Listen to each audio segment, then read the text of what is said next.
이해하기 쉬운 철로 역정. 첫 번째 이야기에 이어 두 번째 이야기입니다. 필그림하우스 동영상과 함께 더욱 흥미진진한 철로 역정길을 함께 걸어보시겠습니다.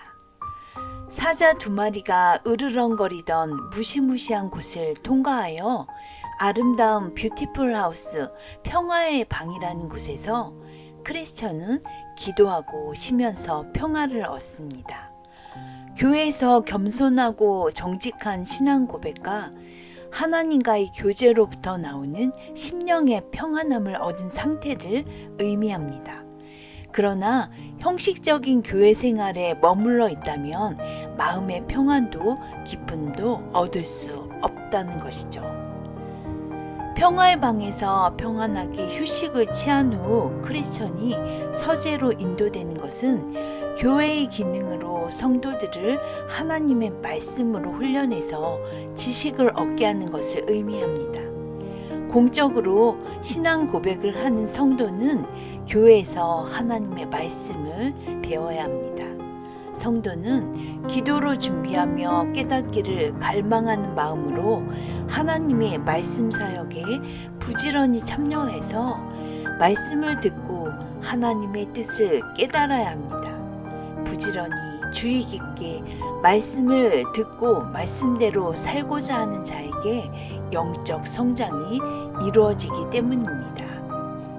무기고는 에베소서 6장 13에서 19절의 전신갑주의 본문을 배경으로 하고 있습니다. 주님을 위해 일하고자 할 때 영적 전투가 불가피하므로 교회는 성도들과 일꾼들을 군사로 무장시켜야 하며 그리스도의 군사인 성도는 주님께서 공급하시는 전신갑주를 입고 승리해야 함을 뜻하는 것입니다. 무기들은 특별한 것이 없어 보이지만 그 능력과 승리가 도구나 도구를 사용하는 사람에게 있는 것이 아니라 하나님께 달려 있는 것입니다. 우리가 믿음의 싸움을 할 때 우리의 가진 것과 능력을 의지하면 실패하게 되어 있습니다. 그리스도의 일꾼들은 처음부터 끝까지 하나님의 정하신 방법과 은혜를 수단으로 해야 할 것입니다. 크리스천은 앞에 있는 영적 싸움을 위하여 전신갑주로 영적 무장을 해야 한다는 것입니다. 하나님께서 사랑하신 자들을 점검하시고 준비시키는 길목이 바로 겸손의 골짜기입니다. 크리스천은 그만 겸손의 골짜기에서 고난의 언덕에 빠지게 되었다. 얼마 가지 않아 크리스천은 흉측하게 생긴 악마 아볼로온과 싸우게 됩니다. 아볼로온은 크리스천이 자신의 종이었는데 돌아오면 살려주고 순례의 길을 계속 나아간다면 더욱 많은 어려움을 당하게 될 것이라고 공갈 협박하였습니다. 크리스천이 계속 마귀의 말을 듣지 않자 크리스천의 약점을 드러내서 하나님께 불충성한 일들을 가지고 참소하였습니다.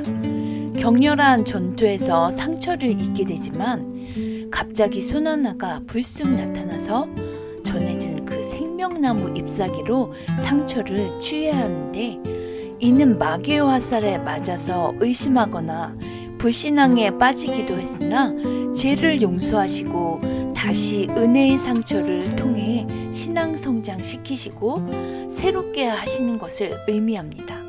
크리스천은 하나님의 말씀의 검으로 죽을 만큼 마귀와 싸워 마침내 승리하게 됩니다. 사망의 음침한 골짜기는 성도에게 있어서 질병이나 가난, 주위 친한 사람들의 죽음, 실망, 계획에 대한 좌절과 실패, 악한 자들의 번영으로 인해 드는 혼동된 생각들입니다.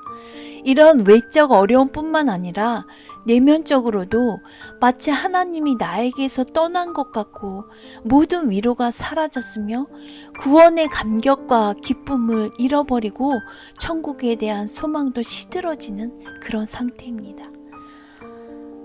그 심령이 두려움으로 가득 차 있고 모든 것이 불확실해서 이러한 것들이 중압감을 주어 무거운 돌이 짓누르는 것 같은 영적 침체 상태를 말하기도 합니다. 골짜기 중간쯤 왔을 때 지옥의 입구가 보입니다. 입구로부터 보기만 해도 무서운 귀신과 해골, 소름 끼치는 소리와 불꽃과 연기, 화염이 쏟아져 나오는데 크리스천은 두려움에 대해서 울부짖는 기도를 중단하지 않고 앞으로 나아갔습니다. 모든 기도를 드렸음에도 어려움과 시험은 중단되지 않았습니다. 그러는 중에 어떤 사람이 자신보다 앞서 걸어가며 내가 사망의 음침한 골짜기로 다닐지라도 해를 두려워하지 않을 것은 주께서 나와 함께 하심이라고 외치는 소리를 들었습니다. 크리스천은 자신과 같은 사람이 있다는 것을 알고는 너무 기뻐서 자기보다 앞서가고 있는 성도들을 만날 수 있을 것이란 희망이 생겨 힘을 얻고 계속 앞으로 나아갈 수가 있었습니다. 사망의 음침한 골짜기는 하나님의 성도라면 누구나 다 통과해야 하는 것으로 하나님께서 함께 하시면 이겨낼 수 있다는 도전과 용기를 얻게 되는 것입니다. 성도 여러분, 이 사망의 음침한 골짜기, 내가 지금 그 한가운데 있을지라도 결코 두려워하지 마십시오. 우리 하나님께서 함께 하십니다. 크리스천이 올라간 언덕은 영적으로 실망의 시절들을 겪은 후에 주께서 위로하시고 다시 새롭게 만드시는 은혜를 의미합니다. 언덕 위에서 앞서가고 있는 사람은 신실이었습니다. 그런데 이제는 그와 동행하게 됩니다. 두 사람은 순례길에서 체험한 것을 서로 나누며 달콤한 영적 교통을 맛보고 힘든 순례길에 서로의 힘이 되는 위로자가 되고 또 동역자가 되며 그렇게 함께 가게 된 것입니다.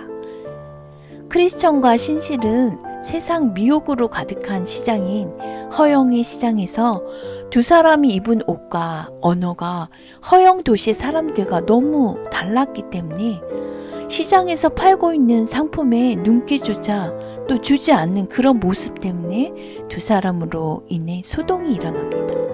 무엇을 사려 하느냐는 질문에 우리는 진리를 삽니다. 이렇게 대답하자 그들을 비웃고 욕을 하였으며 시장에서 큰 소동과 소요 사태가 일어났습니다. 두 순례자를 끌고 조세를 받게 하며 때리고 철장에 가두었습니다.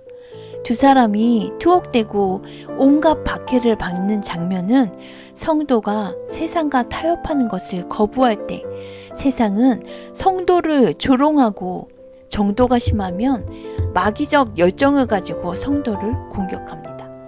오늘날 교회는 세상과 구별이 없이 세상을 추구하는 세상적인 방법을 동원해서 목적을 이루려고 합니다. 교회 스스로가 진리를 포기하면 사람들에게도 밟히고 버림을 받게 된다는 것입니다. 결국 크리스천과 신실은 감옥에 갇히게 되었고 모욕과 조롱을 받았으나 온유한 모습으로 끝까지 인내하였습니다. 두 순례자의 믿음의 모습을 보고 있던 사람들 중에서 순례자들을 따르는 사람들이 점점 많아지게 되었고 이러한 현상에 더욱 화가 난 시민들은 두 사람을 끌고 재판장 앞에서 시장에 혼란과 분열을 일으킨 제목으로 결국 신실은 사형 선고를 받았으며 많은 매를 맞고 학대를 당한 뒤에 화형을 당하게 됩니다. 비록 신실은 순교하지만 하나님께서 지름길로 그를 천국에 이르게 하셨으며 크리스천은 하나님의 은혜로 탈출하게 됩니다. 두 사람의 담대한 신앙의 증언을 듣고 보며 감동받은 소망이 크리스천의 새로운 동행자가 됩니다. 평안이라는 기분 좋은 평지에 이르렀지만 평안의 시간은 잠깐뿐이었습니다. 얼마 안 가서 세상적인 이익에 많은 관심을 갖게 하는 재물이라는 언덕에 이르러 그곳에는 은광이 있었습니다.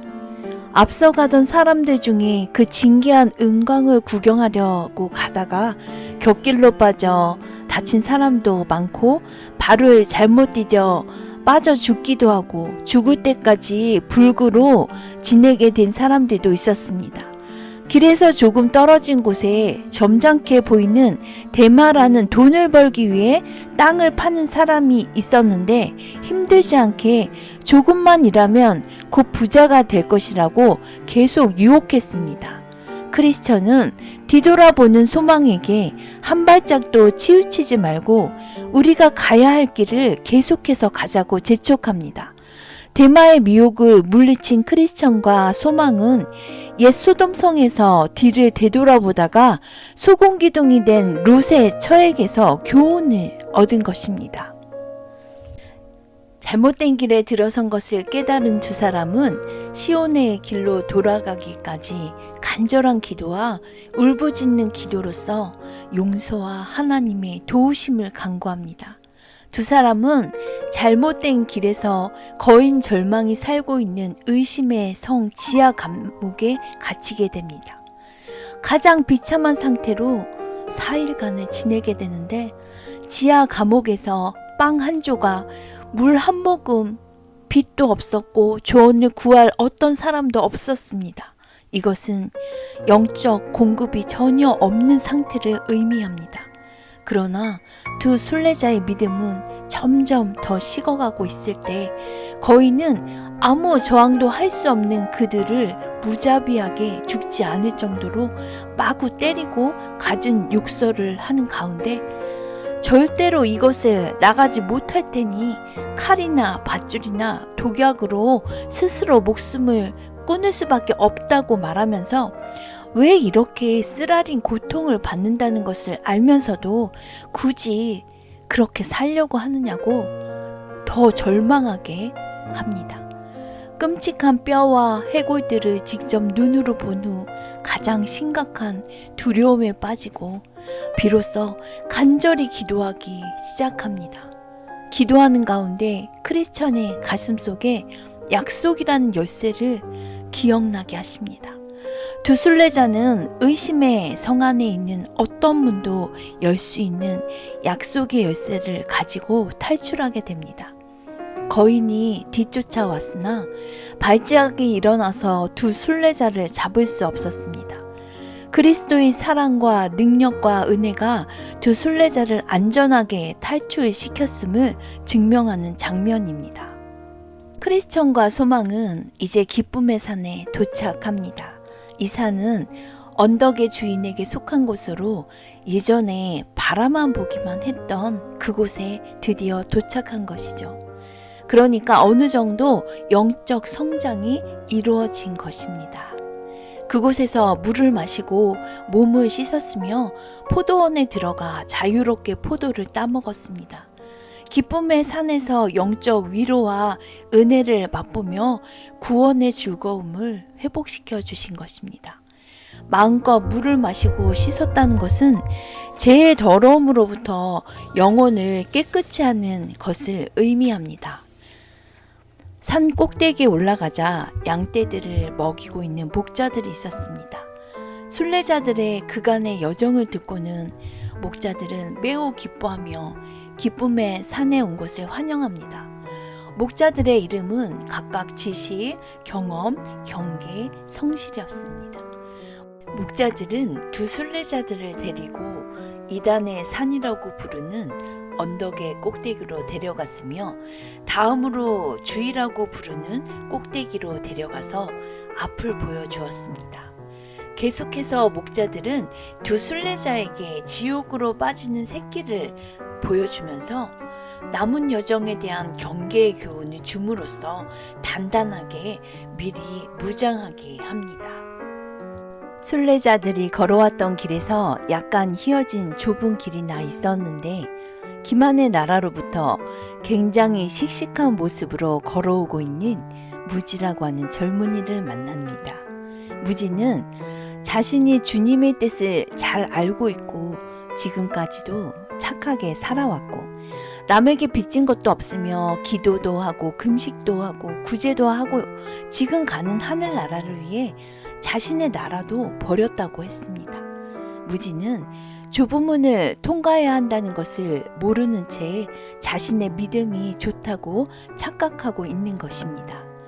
무지라고 부르는 이유는 그에게 생명에 이르는 지식, 즉 성경에서 말하는 구원의 계획에 대한 지식이 없기 때문입니다. 거듭남이 없는 외적인 변화로는 천국에 들어갈 수 없음을 말하고 있습니다. 작은 믿음은 착한 사람으로 진실이라는 도시에 살았던 사람입니다. 순례의 길을 가다가 죽은 자의 골목이라는 버젓이 살인이 만행하는 곳에서 우연히 잠이 들었습니다. 그런데 갑자기 약한 마음, 불신, 범죄라는 새 강도가 나타나서 작은 믿음을 협박했습니다. 범죄는 작은 믿음의 머리를 내리쳤고 머리에 피를 흘리며 땅바닥에 나동그라져 곧 죽을 것 같았습니다. 그는 피를 흘리며 죽어가는 상황에서 큰 은혜로 말미암아 다시 마음을 정돈하고 하나님에 대한 확신을 회복하며 살아나는 가정을 의미합니다. 하나님의 말씀과 약속은 죄에 빠진 작은 믿음에게 용서와 힘을 구하도록 요구하고 소망을 주고 있습니다.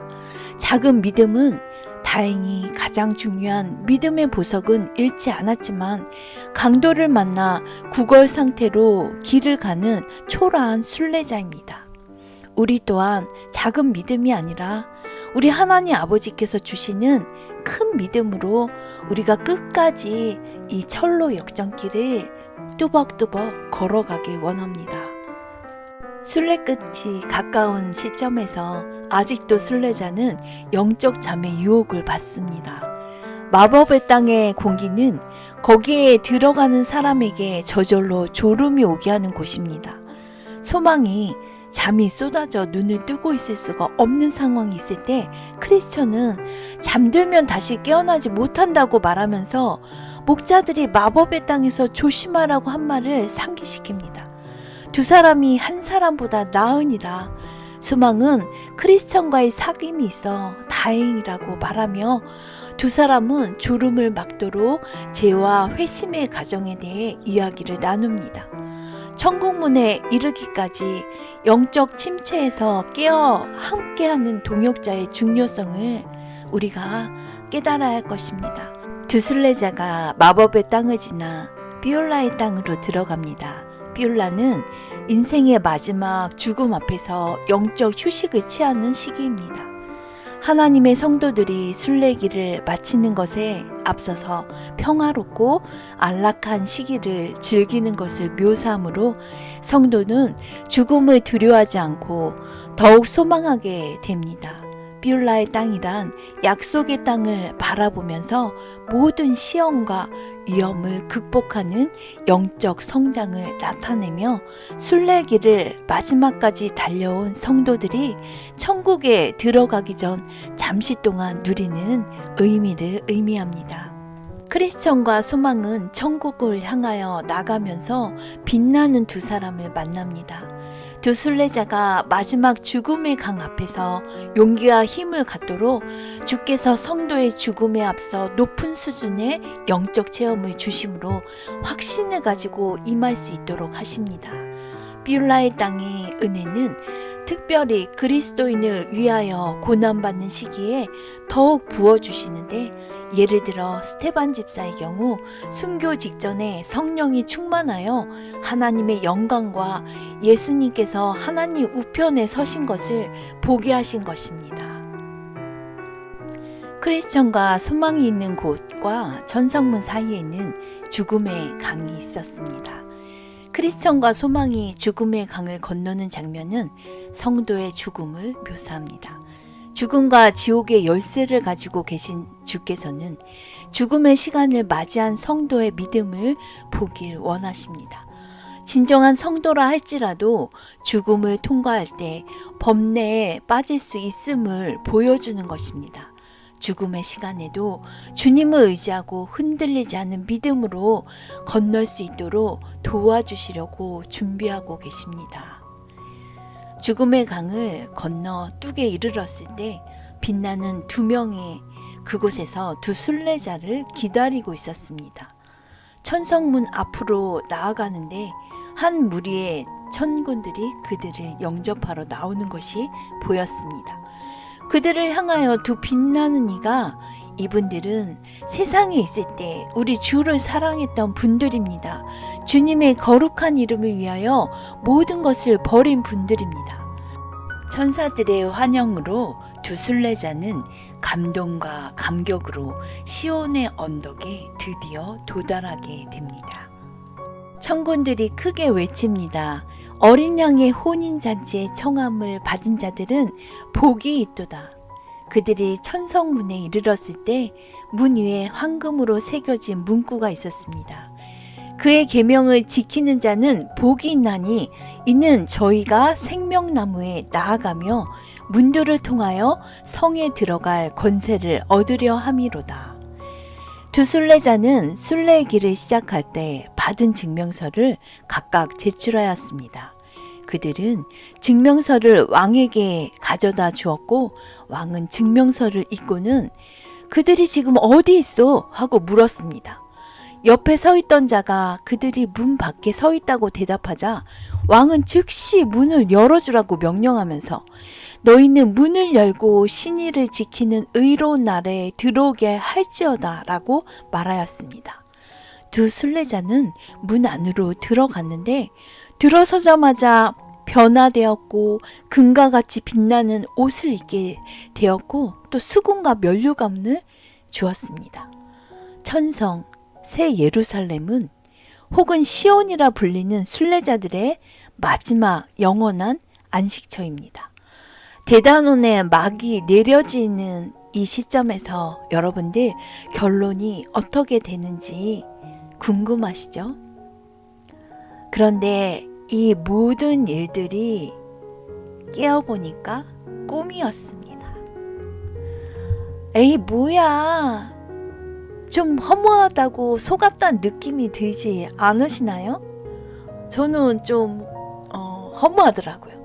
그러나 여러분, 이 책은 성경 말씀을 그대로 표현해 놓았기 때문에 꿈 같은 천성을 미리 보여주신 것이라 확실히 믿습니다. 사랑하는 여러분, 철로역정 길을 함께 걸으시면서 어떤 감동을 주셨습니까? 우리가 걸어가고 있는 이 길은 나 홀로 감당한 것이 아니라 동역자도 붙여주시고 너무 힘들어 지쳐있을 때는 주님의 품 안에서 쉴 수 있는 안식처도 주십니다. 때로 넘어져 있을 때라도 다시 일으켜 세워주십니다. 그렇게 끝까지 함께 하신다는 약속을 믿고 천성을 향해 나아갑니다. 할렐루야, 하나님 아버지 감사합니다.